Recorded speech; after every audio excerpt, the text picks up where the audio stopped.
flag of the United States of America, and to the republic for which it stands, one nation, under God, indivisible, with liberty and justice for all.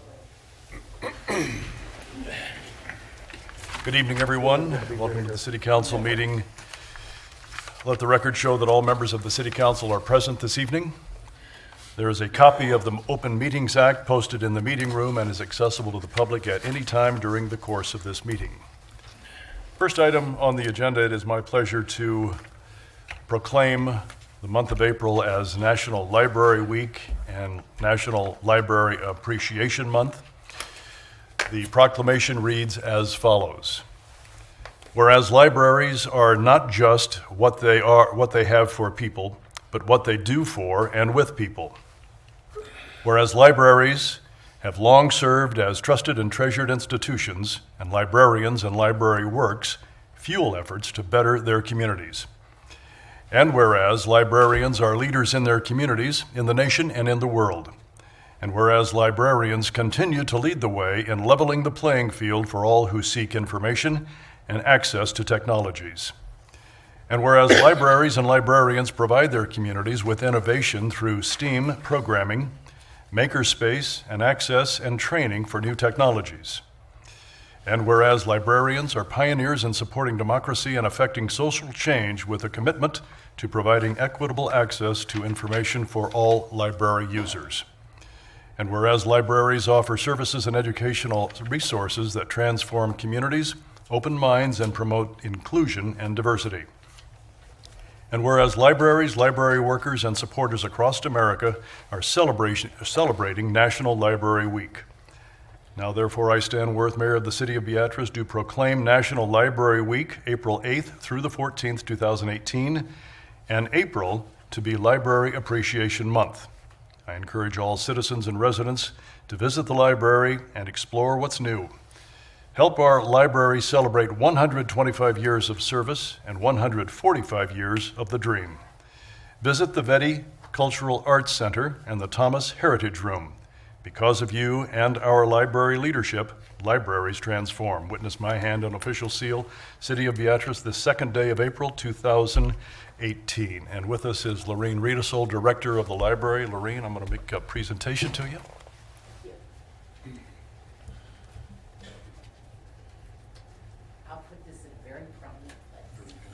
Turn around here. We're going to get pictures of this. Okay?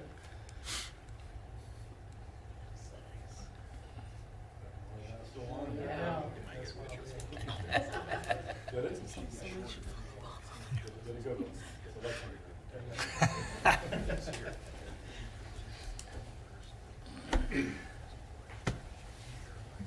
I just want to say briefly that I did give you a summary of the activities we're doing. Since this is our 125th anniversary, we are doing a variety of things this month to highlight our history and also, of course, highlight the current services we have. And I also gave you two posters. One is for a program that's tomorrow, so if you know somebody who is interested in art, we actually have 14 artists that were local artists that were known not just locally, but state, regionally, and in some cases nationally and even internationally, that we sort of lost track of. So we're going to bring that history back.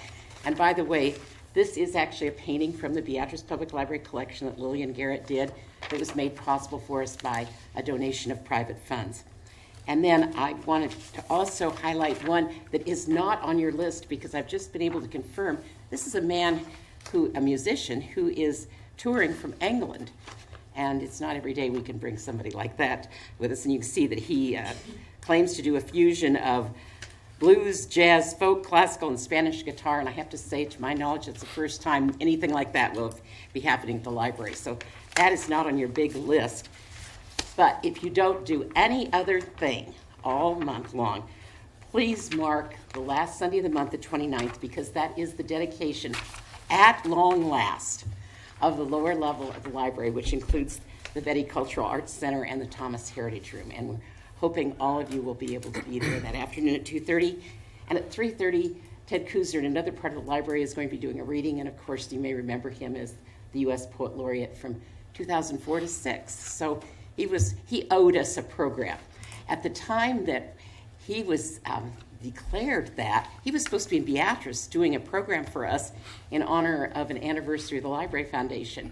And so, you know, some people remember, and he, like I said, he owed us a program, so he's coming down to do it on that very special day for us. Thank you very much. Like I said, I hope you'll find a program to your liking, and be sure and attend if you can, and invite your friends. Thank you very much. Thank you, Lorraine. Appreciate it. First item on the City Council agenda tonight is the consent agenda. All items under the consent agenda are considered to be routine by the City Council and will be enacted by one motion. There will be no separate discussion of these items unless a council member or citizen so requests. First item is approve agenda as submitted. Item B, receive and place on file all notices pertaining to this meeting. Item C, receive and place on file all materials having any bearing on this meeting. Item D, approval of minutes of regular meeting on March 19th, 2018, as on file in the City Clerk's office. Item E, approval of Treasurer's report of claims in the amount of $276,500.25. Item F, approval of Boswell report of claims in the amount of $16,572.44. Item G, approval of pay request number 2 in the amount of $116,703 to Philip Karkowski Construction for the WPC bar screen replacement as recommended by the Board of Public Works. Item H, award of bid of the Bell Street project between 10th and 12th and on Summit Street between 7th and 9th. It's a concrete reconstruction project, 2018 to R.L. Tiemann Construction in the amount of $383,611.83 as recommended by the Board of Public Works.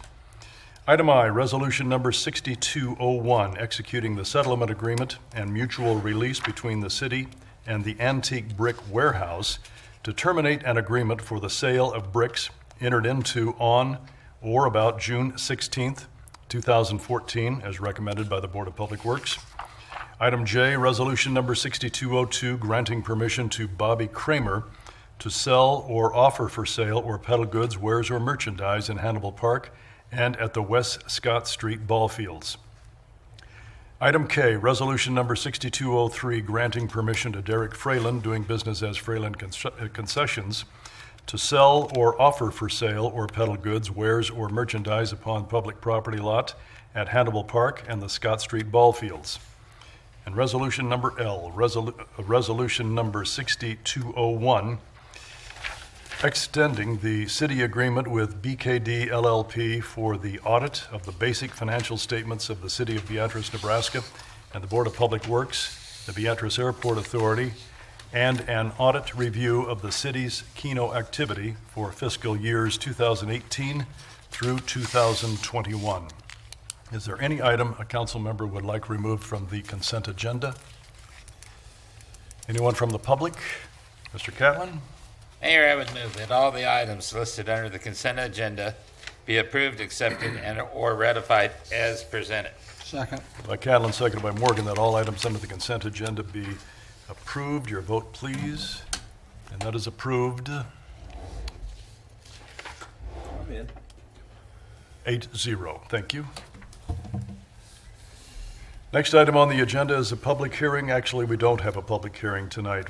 First item is a resolution number 6205, executing the supplemental agreement number 1 between the City of Beatrice, Nebraska, and the State of Nebraska Department of Roads, confirming the modified payment terms for project number NH 77-1-136, control number 1339, regarding improvements to Highway US 77 within the corporate limits of the city as recommended by the Board of Public Works.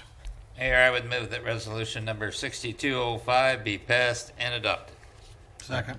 Moved by Catlin, seconded by Billsbach, that resolution number 6205 be passed and adopted. Tobias? So this is the Highway 77 project that started today. It runs from Industrial Road north out of town all the way up to Pickrell and beyond. Obviously, our interest ends at the Hickory Road, which is the end of the city limits.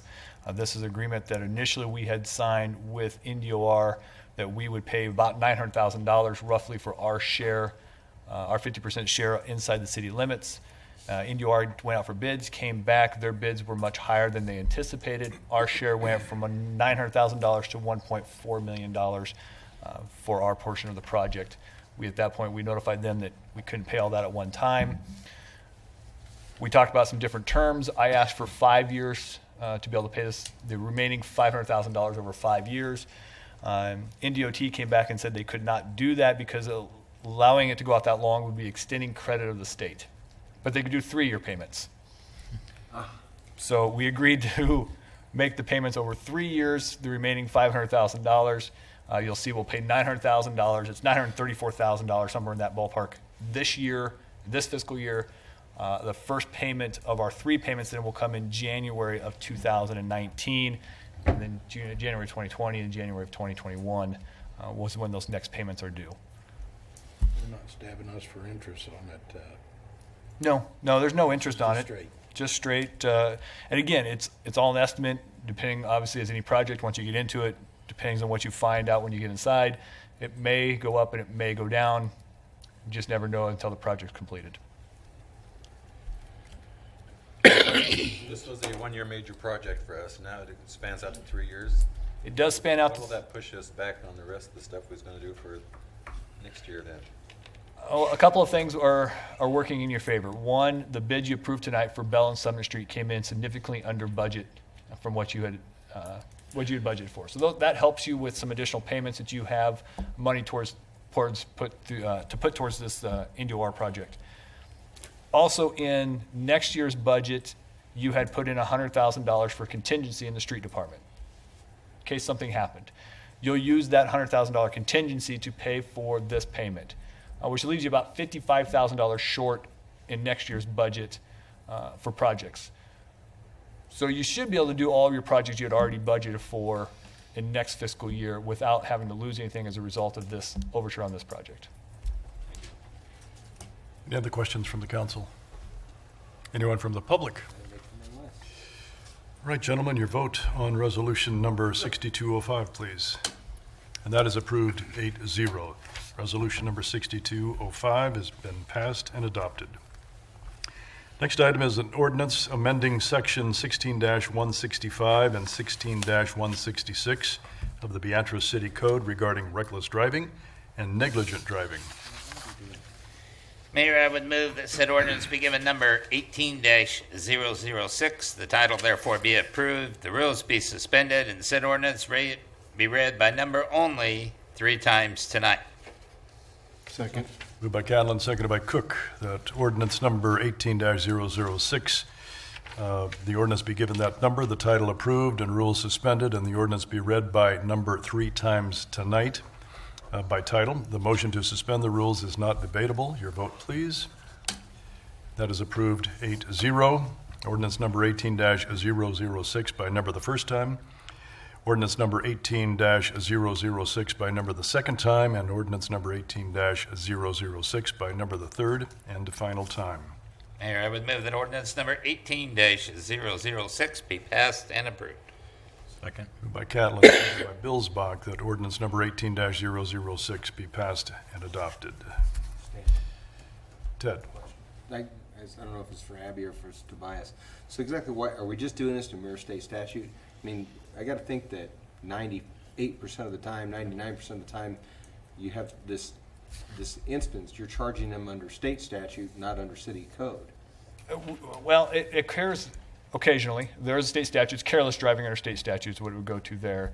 Each one has a different penalty.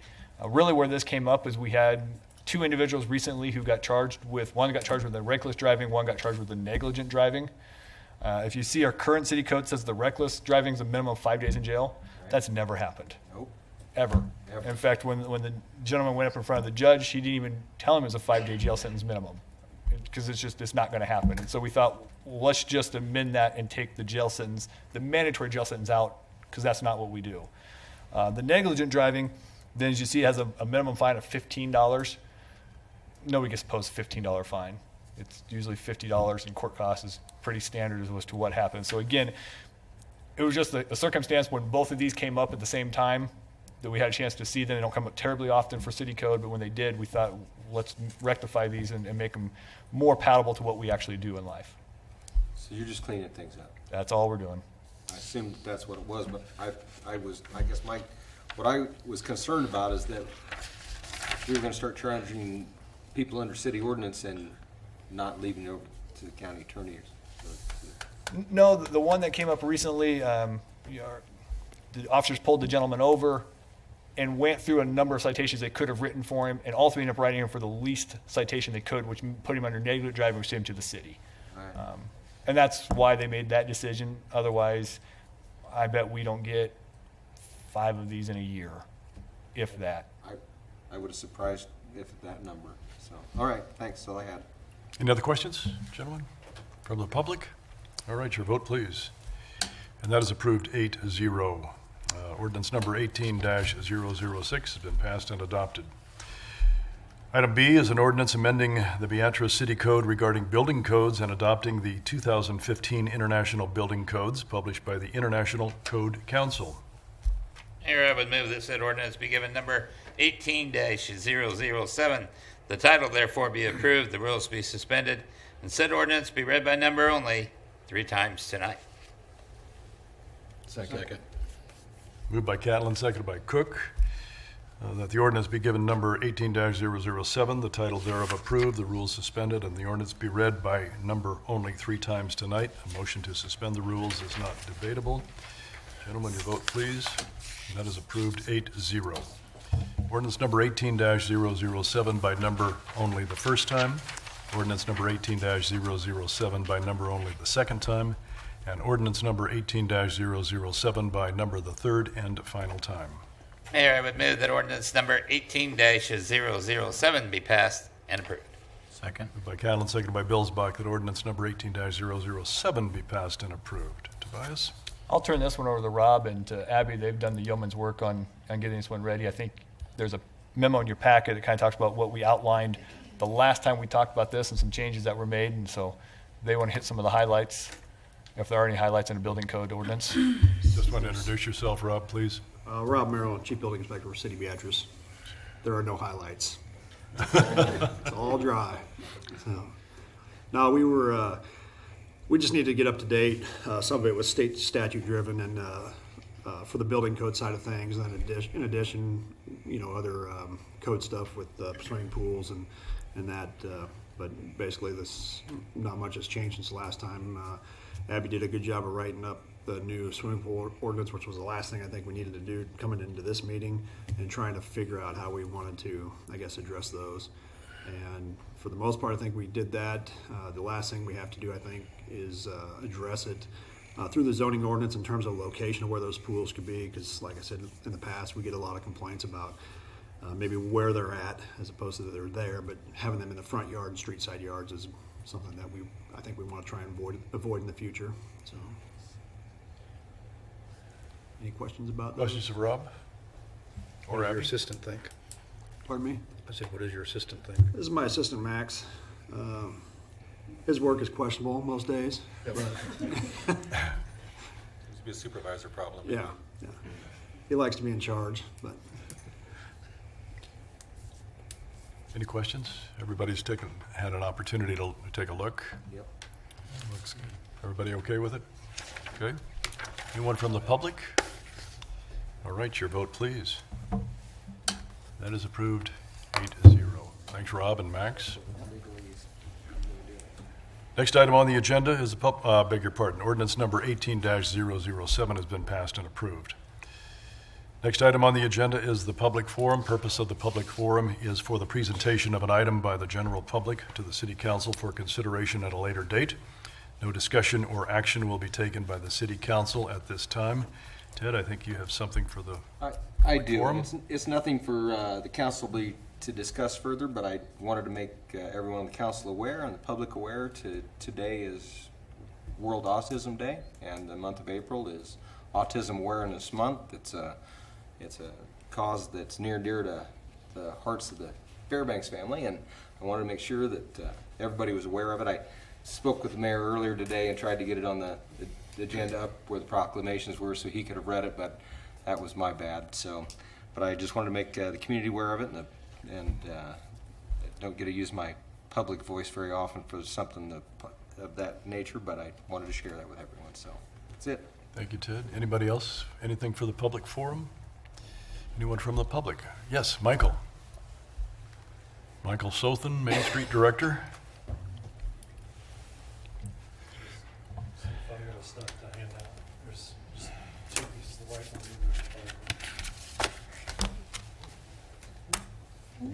Just wanted to, again, Michael Sothen, Main Street, Beatrice. Wanted to stop by real quick and just invite you guys to a couple of things going on into the community here in the coming weeks. Maybe you guys are already aware of them, but one of them is a walkability, a walking and biking summit, talking about, it's being put on by Public Health Solutions and the Nebraska Department of Health. And they're going around to some different communities, providing some different grant funding to really go out there and do some planning as far as amenities or initiatives out there to increase community health, recreation, those types of things, centered around walking, biking, and that type of stuff. And obviously our community is doing pretty good with a lot of the trails, but they're wanting to look beyond just the trails and also at some of the streets and a variety of other things. And just want to invite you guys to join the community for that event, which is coming up on April 22nd. There's definitely more details out there online. I'm not the expert. We're just one of the pieces of the pie there. But certainly invite you guys to, those of you that can join us there on April 22nd for that. And then the other thing is we have our one of our spring fundraising events, Taste of Spring, is going to be located at Colleen's Catering. Their new location is called the Vintage Venue. Next Friday, the 13th. Would love to have you guys join us. Definitely looking forward to that new space. They've been doing a lot of renovations there, and it'll be ready for us by next week. And so if you have not already sent yours in, I know some of you already have, would love to have you guys join us there. So those were just a couple community things coming up that wanted to announce to both you guys and also the general public. Again, for the public, for anyone that would like to be a part of the Walk and Bike Action Planning Summit. It is on Sunday, April 22nd. It'll be held over at 301 Court Street. So that is the building that's been under renovation there at 3rd and Court. The time is from 1 to 6 o'clock. And if they go online and they look at the city's Facebook page or Main Street Beatrice's, or just search Beatrice Walk Bike, they will find information on that event. And so certainly something to check out. Going to be a little bit of free food and just a fun day of being able to talk about some community planning activities. So thank you guys. So which wine Michael. goes with spring snow? Yeah. Thanks, Michael.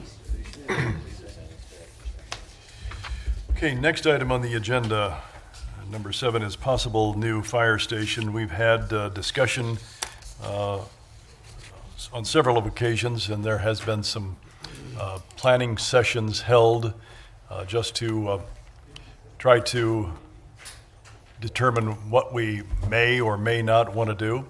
And with us is Fire Chief Brian Dakey. And Brian, you want to kind of enlighten the council on what's been going on? Sure. This is kind of like a repeat of back in 2005 when we started looking at that years ago, and then progressed away ways. 2008 happened, and then it kind of went into the back burner again. Last couple of years, we've been discussing it with the mayor and city administrator. And then here recently, we met with 2 different firms, and they kind of reviewed the station. And then just to back up, we still have a lot of the stuff from before too that the committee worked on back in that time too. But anyways, we talked to 2 different firms. Both of them that we talked to are out of Lincoln. They have experience of building fire stations, and kind of looked at what we have, assessed what our potential needs are, and then kind of came up with some plans. Some of the biggest challenges that we have with the facility we're at right now haven't changed. We have 6,000 square feet of garage space, apparatus bay.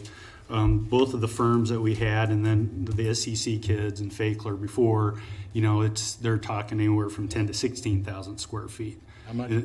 10,000 to 16,000 square feet just for the apparatus bay.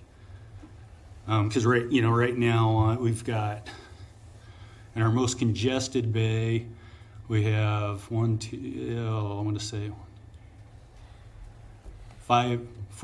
fire trucks, an ambulance, and a mutual aid air trailer that'll have to come out of that door.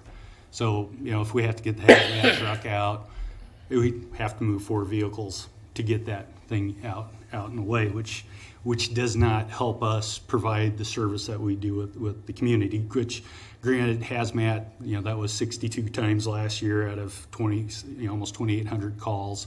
So it's a low volume, but when it's a serious incident, of course, then time is of the essence. But then also reviewing what we had done in the past, and then what we looked at with the other 2 companies here recently.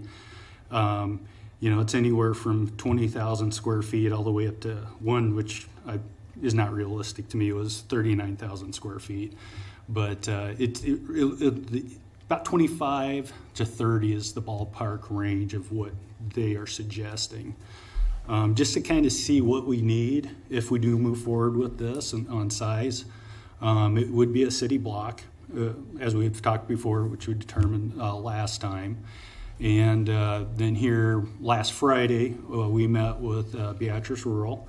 They have been housed in our station longer than I've been there, so I don't know how long they've been there, but we have a long, good standing relationship with them.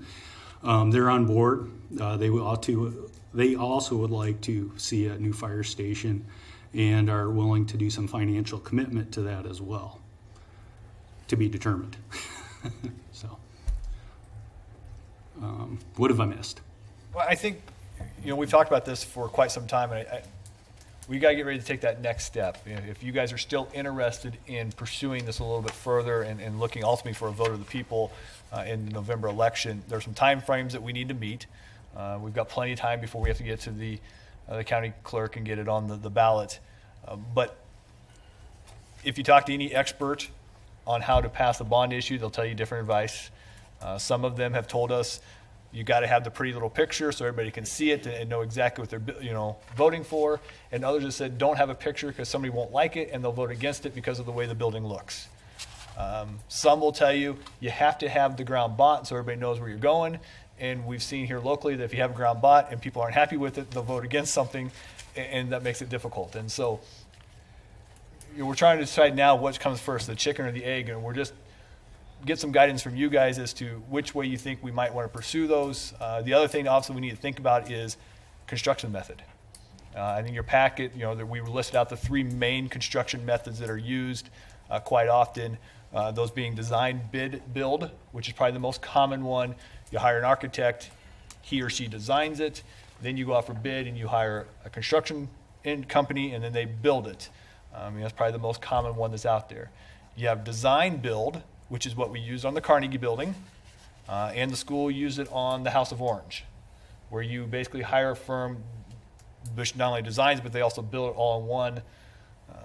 Just a little different technique. If I remember on the Carnegie building, each one of the firms that came in had a different picture or vision of what they thought the Carnegie building would ultimately look like. And so it was, you were picking not only on their design, but also on their construction ability. And so it was just a different, that wasn't bad, it was just different. And the construction manager at risk is different from that yet, and that's when you start talking about guaranteed maximum price. And there's some different roles there. In your packet, we showed you each one of them has positives and negatives, and they're just all a little different.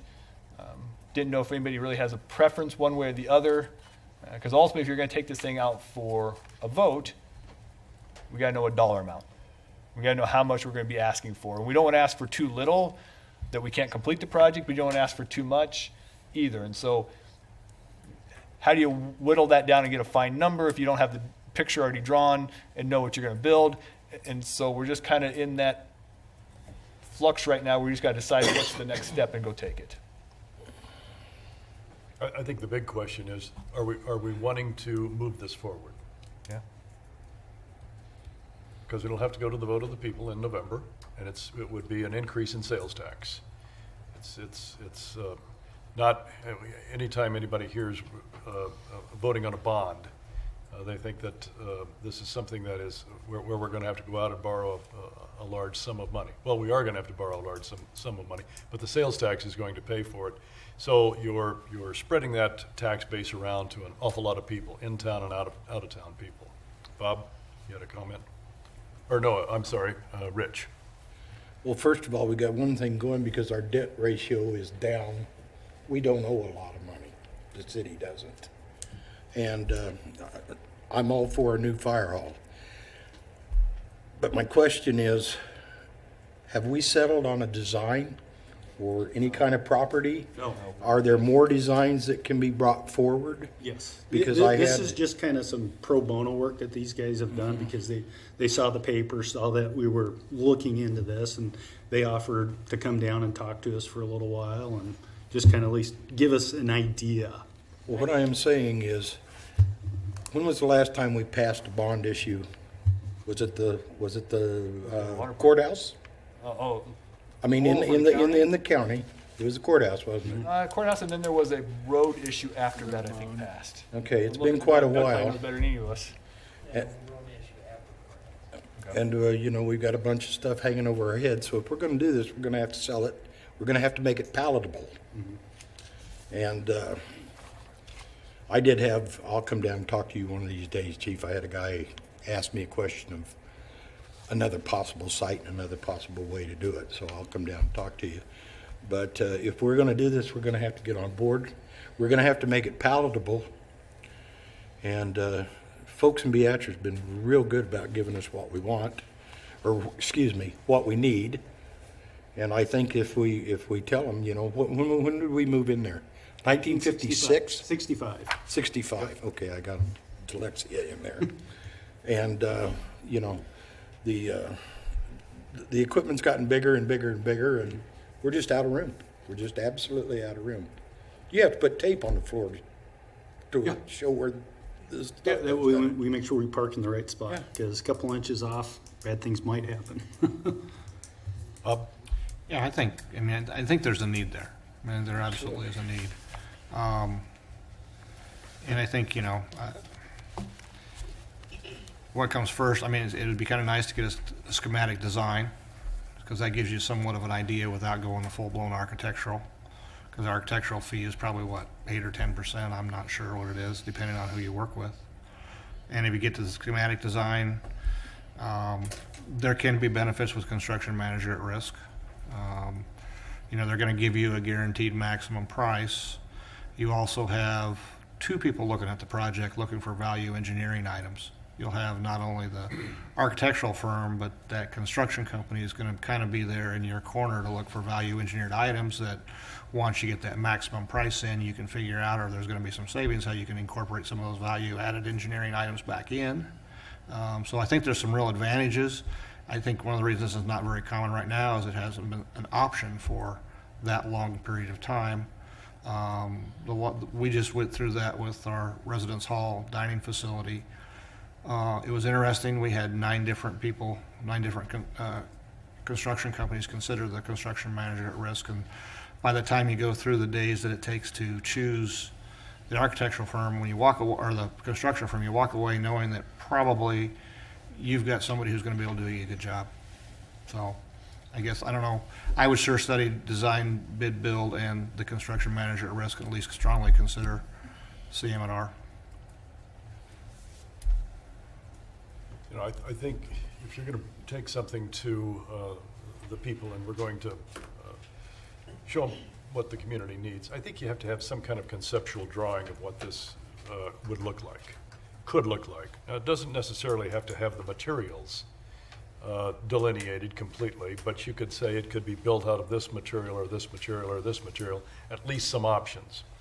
And have a contest for the color, I don't care, but at least have something that we can take a look at. I think you've got to have something tangible to sell. Ted? Well, 2 things. First of all, I want to clarify something that Rich said. We don't have anything hanging over our head. County has something hanging over there. County does, We have we don't. nothing, the city has nothing to do with that. I understand. So, I know, but I can't tell you how many times somebody's asked me, what are you guys gonna do about that? We're not doing anything about it, it isn't us. So just to clarify that, and so that isn't us. The other thing is, and I don't disagree with you, Stan, about the drawing, but for me, moreover, I need to know that we can pay for this. I mean, we've talked about this and how your design on how you think it's going to be paid for moving forward, but at our last discussion about that, there was a gap. And, you know, because we can only have it on sales tax for so long, and, you know, sales tax fluctuates, and before I'm on board with it, I need to know that we can pay for it and that there isn't a gap at the end of it. So that's where I'm at with it. I don't disagree with that there's a need. Don't disagree with you, Chief, that there's a need, that they're out of space. I really like that, and I followed that what the college did. Sure. And I like that concept, Bob, but for me, it comes down to the dollars. So. Abby, you grants out there? researched this. How long, do you remember how long we can have the sales tax? Is it for the life of the bond? I want to say 10 years. But It I'm was not- 10 years. I don't I remember. was trying to recall if it was 10 years or life of the bond, or if I it was think it was 10 years. both, or, but we'll look. I've Yeah. talked to bond counsel as well, and we're Yeah, pinning the those last issues discussion down. we had, I know it was 10 years, and the dollars and cents of it, for me, I thought there was a gap at the end. I didn't think there was a gap, but, and the gentlemen that are putting this together, or at least are doing it pro bono at this point, Yeah, no, I have get come it, up Stan. with a price. Right. Now, that does not, I don't think that price included the land. No, it's No, quite no no, site it was just acquisition. Right, the right. building and concrete. And there was a pretty large contingency in there, but you're right. I mean, we got to pay for it. Yeah. Bob? So just for clarification, what we're really talking about is we're talking about going out and purchasing bonds and turn around and pay off those bonds based on the sales tax increase. Correct. Okay. But that then has to be approved by the voters. Correct. And that's why the nice thing is if you can get at least a schematic design without going through the architectural design, you can kind of get that concept of what it might look like without going through a full set of plans. Right. And then if you do whatever you build, depends on which way you go, you might have a couple people between the construction and the architectural people helping that design process as you move forward, looking for the most value savings you can. But again, it's kind of hard to go hire an architect unless I know I know. what method we're going to use. Exactly right. How to send the RFP out. Well, and I'm not mistaken, this body would have to pass a motion in order to put construction manager at risk. Yeah, depending on which one you pick, there are certain policies and Rules. procedures we got to put in place in order to move down that path, yes. Rich? Are there any federal monies that we can get on this thing? Any kind of grants or I believe Brian's applied a couple of years in a row for. Yeah, well, a while back, with the assistance of firefighter grants, they did have a contingency for facilities, but that has since dried up and gone away, and I haven't seen it pop back up again, so.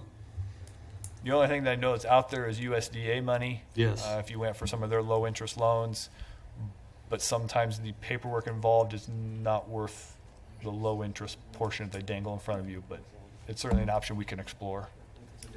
Wait? I was going to ask about grants too, but is there MFO money that we could be setting aside that we do get, and we could use that maybe to fill in? Yes, MFMOMA, Try to get that stuff can be used for facilities, for fire And stations. what are you talking about? You used an acronym, but what does it mean? Mutual finance organization. So that's where we, the fire departments, fire districts in Gage County are all at the same tax levy, and then it's basically a percentage of our population and valuation in the county that we apply for to the state treasurer's office, because with our fire insurance that we all have, they tax that, and then they give it back to the fire districts and fire departments in the area. So we get, I want to say we're around $80,000 a year is our share of the Gage County MFO. Got it right that time. Traditionally, we've used that for equipment purchase. Yeah. Where do you want to take it from here, gentlemen? Move forward? We need to get moving. It sounds like. Be doing At least see what we could get for what kind of money. Okay, so if we're going to do that, then we're going to have to hire somebody that is going to at least give us some type of a conception of what we want to do. Right. Agree or don't agree? Right, but the issue is again, I can't go out and hire architect A. I understand. And then decide that we want to do construction manager at risk, because he or she may not work with the construction company that you ultimately want to end up with. If you do design bid build, that's easy because you hire the architect, they design it, and then you'll bid out the other part later. And so you kind of got to know which method you want to go. Bob, you've had some experience. I mean, this is our first project that way, but we certainly can see where we think we're going to do some value-added savings to the money that we're spending at the college through the construction manager at risk. Especially if they start working hand in hand. And, you know, for instance, 2 weeks ago, I went up and sat down with both of them, and we looked at, you know, the architect, they have certain designs they like to put in there, and sometimes they may be a little bit more than what we need. I mean, an example would be anywhere from top-of-line cabinets to Italian tile and those type of things that, you know, maybe that's nice, but maybe it's not needed. And so then you have the construction company, the architectural firm, and the owner trying to figure out what they can take away or make as alternatives to bids. So we would be at the table also. Yes. Okay. Yeah, that's very important, that you have to be at the table. Because ultimately, it's your decision, it's your money. You know, and if you wanted Italian tile in the floor, in the entryway, then you'd say, no, I don't want to, you know, that's not a place I want to cut. But, you know, the other option you can do too is you work with the construction company and the architect as they design and get to the end. You can also then determine, of course, in design bid build you can too, at least some alternatives. Let's go alternative A, let's go to alternative B. So, Ted? So I don't know if this is for Bob or Tobias, because Bob, you've had the background in it, but Tobias, but how do you bid that? I mean, you still have to choose an architect firm. I mean, there's got to be, let's say, give it four different firms that will work within those parameters. I mean, they all don't have the same cost structure. I mean, that would have to come to us to make that decision. How do you bid that? for us, we actually brought the architects on first. We went out and determined which architect firm we wanted. And Right. before they get too far past that first initial stage where they give you the mock drawing and look how nice it's going to look, then we went out for the construction manager at risk. Yeah, but all of these things that all of these that are being proposed could be a stumbling block somewhere down the line for somebody to say, I'm not voting for it Absolutely. because you didn't pick, you know, you didn't get the cheapest architect, you didn't get the architect, I mean, and you want to eliminate, we collectively would like to eliminate all of those stumbling blocks. So it's, I don't know how you're going to eliminate them all. well, You know, you have to. You hold it to a minimum. Well, I get you hold it to a minimum, but I'm not quite sure how you. So can we get this all accomplished in 6 months to No. put it on the? You can get people on board. You can get the schematic drawing. You can get those things before you have the bond. The one thing you have to do, though, is you have to be far enough along the design so that they can go out and put the bids out. If you get a construction manager at risk, you know, like you got to get them far enough along that they're going to put the bids out there for the subcontractors, because that's how they're going to determine that gross maximum price. And so things have to be at least that far, because, you know, if you don't do that and you go ahead and whether you pass the bond or not, there still comes a point in time you got to be fair to them to determine your gross maximum price. So the big question is, do you have just a schematic design and people vote on it and then you determine how you want to move forward? Or do you go down the road of getting an actual architect and contractor, but then what happens if it doesn't pass? So, You pay for the schematic design and move on. So I don't know if you're going to be able to get to that gross maximum price based off of just the schematic design. I don't know how you would do that. You need a little bit more, you know, they need to work either together, or if the plan's already done, they need to be able to bid out to all of their subs in order to come up with that gross maximum price. So then maybe the design build is, in this instance, a better way to go. Could be, yeah. I mean, it's going to give you more idea. The hard part there is you got to be real careful on change orders. You got to be real careful on, you know, is this really what you want? Because you're, you know, and then I would still recommend it, but I would say somebody, you know, within you know, the Board of Public Works that knows about you know, a lot of electricians and those type of things, at least take a look at where you can value engineer. So there may be some things that's put in there by the architect, you say, no, we really don't want to do that, or that's going to drive the price up. So there still needs to be at least that value engineering step, I think. Right, because when we did the Carnegie building, what I remember again is you had different contractors come in with their different vision of how the building was going to look. I liked what Ted drew on this part, but I liked what Bob drew over here, and so you hired one of them and you tried to incorporate the different parts in. You had to have a performance criteria developer, and there's some name there, I can't think what the title is exactly, but their job is kind of oversee the project and make sure everything's moving. For that project, we had Michael Fakler as that individual that kind of oversaw it for us. But yeah, again, it wasn't bad, it was just different. Right. Dwight? Do we have a formal committee already that's meeting on this officially? No. Probably need to do that to start with, don't we? We need to make some basic decisions, either 1-story, 2-story, drive-through bays. I mean, all gas, all electric, flat roof, never, or pitched roof. I mean, don't we need to have something like that first to say what we need?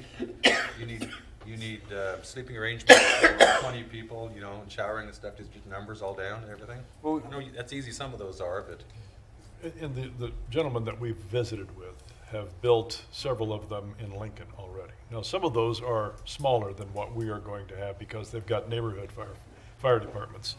But they are pretty astute as to what is needed. Now, besides Tobias and myself and the chief, we had all the firefighters there who were taking a look at what basically was not necessarily recommended, but trying to get their ideas too. And I thought that was very important to have their input. What are we not thinking about?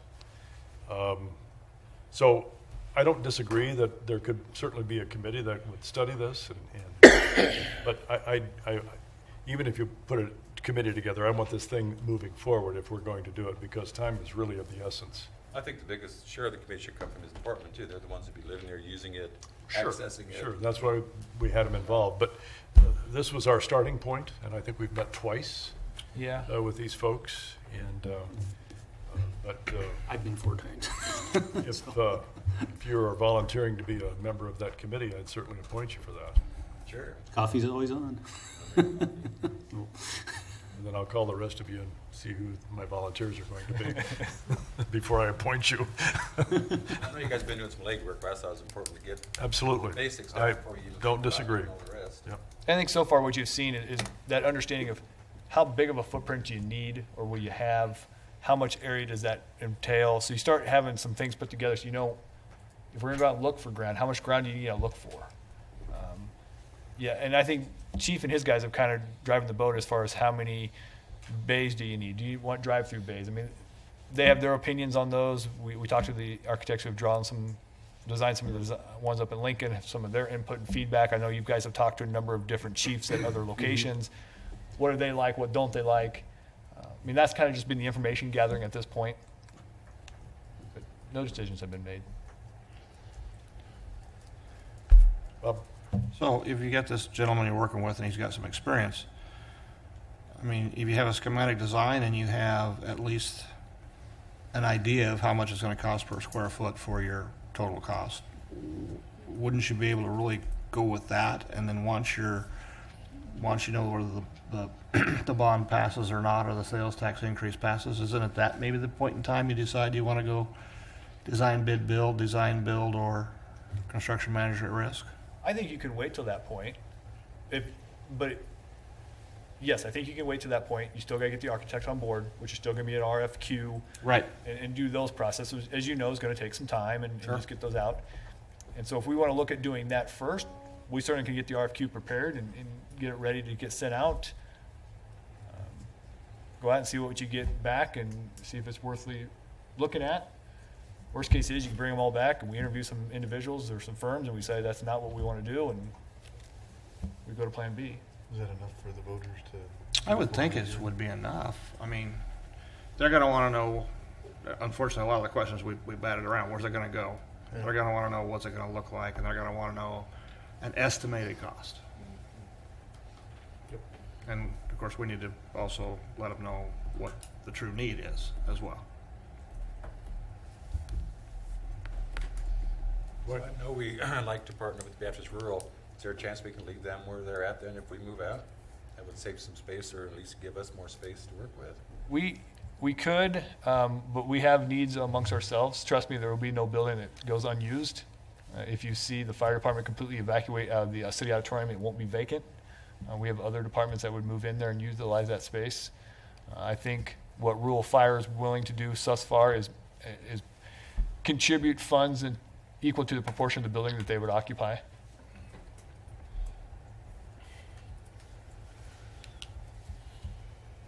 Okay.